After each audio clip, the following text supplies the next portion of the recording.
칼 포퍼는 1902년에 태어나 1994년에 사망했습니다. 말 그대로 20세기를 온전히 살다 간 건데요. 오랜 삶만큼이나 20세기에 많은 지성들에게 영향을 미친 것으로도 유명합니다. 마가렛 대처 전 영국 수상, 폰 바이츠제커 전 독일 대통령 등 수많은 정치인이 포퍼를 자신에게 가장 큰 영향을 준 철학자로 꼽았고, 투자자 조지 소로스는 철학을 공부하며 만난 지도교수 칼 포퍼의 영향을 받아 철학적 세계관에 기초한 독자적인 투자 이론을 정립했습니다. 하지만 포퍼의 삶이 젊은 시절부터 순탄했던 것은 아니었습니다.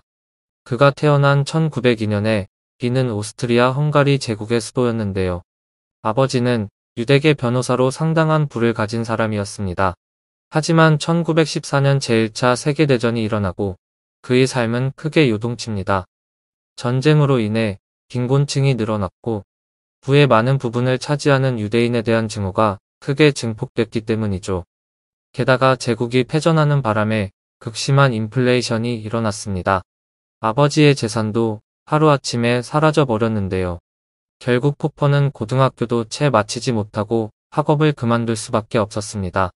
그는 생계 문제를 해결하기 위해 닥치는 대로 일했습니다. 하지만 이런 상황에서도 희망을 놓지 않았습니다. 대학 입학 자격 시험을 치르고 빈 대학에 정식으로 입학한 거죠. 그리고 얼마 뒤 수학 및 물리학 교사 자격을 얻어 자리를 잡게 됩니다. 이 시기 그는 자신의 대표작 중 하나인 탐구의 논리를 펴냅니다. 이 책은 출간 즉시 지식인들의 주목을 받았는데요. 첫 책의 성공 덕분에 그는 아인슈타인, 러셀 등 당대 석학들의 추천을 받아 뉴질랜드의 캔터베리 대학에서 교수로 생활하게 됩니다. 포퍼는 그곳에서 제2차 세계대전이 끝날 때까지 머물렀습니다. 유태인 박해를 피하기 위해 내린 어쩔 수 없는 결정이었죠. 미처 탈출하지 못한 그의 친구와 친척들이 목숨을 잃기도 했습니다. 그는 이런 현실을 비판하고자 다양한 책과 논문을 쓰게 됩니다. 전쟁이 끝난 뒤 그는 런던 경제대학의 교수가 되어 유럽으로 돌아왔습니다. 그리고 오랜 기간 최고의 석학으로 평가받았죠. 특히 그의 책 열린 사회와 그적들은 전쟁 시기에는 전체주의 국가를, 냉전 시대에는 사회주의 국가를 비판하는 저서로 널리 읽혔습니다. 그리고 1994년 세상을 떠났습니다. 냉전 구도의 양축을 이룬 사회주의 국가, 소련이 몰락한 지 고작 3년이 지난 뒤였죠.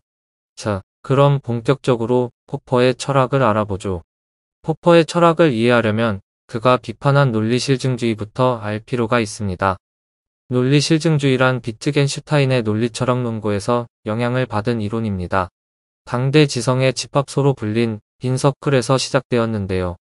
귀납주의와 검증 가능성의 원리를 토대로 논지를 전개하죠. 그렇다면 귀납주의와 검증 가능성의 원리는 대체 무엇일까요? 우선 귀납주의는 우리 경험을 토대로 특정 내용을 일반화하는 주장입니다.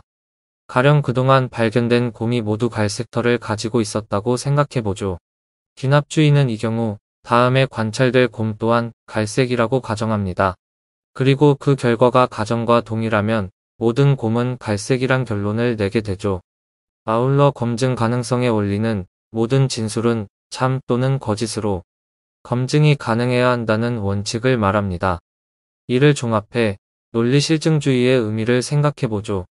어떠한 이론이란 타당성을 확인할 수 있어야 하며 그 타당성은 관찰과 경험에 의존합니다. 또한 그 관찰의 빈도 혹은 경험의 양이 많을수록 그 이론의 설득력은 높아지게 됩니다. 하지만 어느 날 이와 반대되는 결과가 나타났다고 생각해 봅시다. 갈색 말고 다른 색의 털을 가진 곰이 발견된 거죠. 이 경우 진술은 최소한 이렇게 바뀌어야 합니다. 모든 곰이 갈색인 것은 아니다라고 말이죠. 이처럼 포퍼는 과학이 발전하기 위해선 기존 이론을 검증하려 하기보다는 반증할 수 있는 사례 혹은 사실을 발견하고자 노력해야 한다고 말합니다. 이러한 주장을 우리는 반증주의라고 부르죠. 때문에 포퍼의 과학은 경험이 아닌 가설로부터 시작됩니다.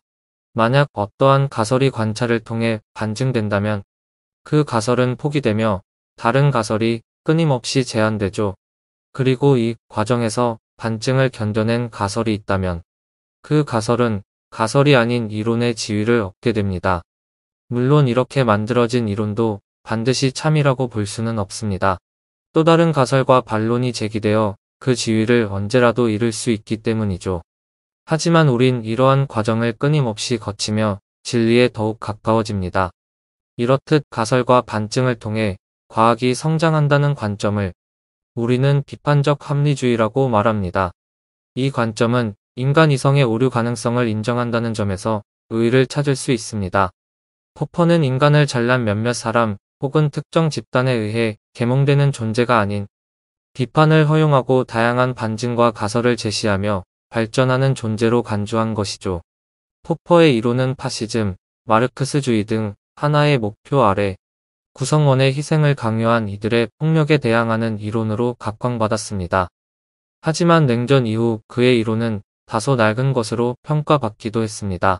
반증주의와 비판적 합리주의는 그의 생전에 사회적 통념으로 자리 잡았으며 합리적 대화를 강조한 정치 철학 또한 약자와 강자의 불균형을 간과해 오히려 열린 사회로의 발전을 막고 있다는 비판을 받기도 했죠. 하지만 우리 사회가 문제 해결을 위해 끊임없이 노력해야 한다는 그의 관점은 21세기를 살아가는 우리에게도 여전히 유효해 보입니다. 삶은 문제 해결의 연속이다라고 명명된 그의 마지막 에세이 제목처럼 말이죠.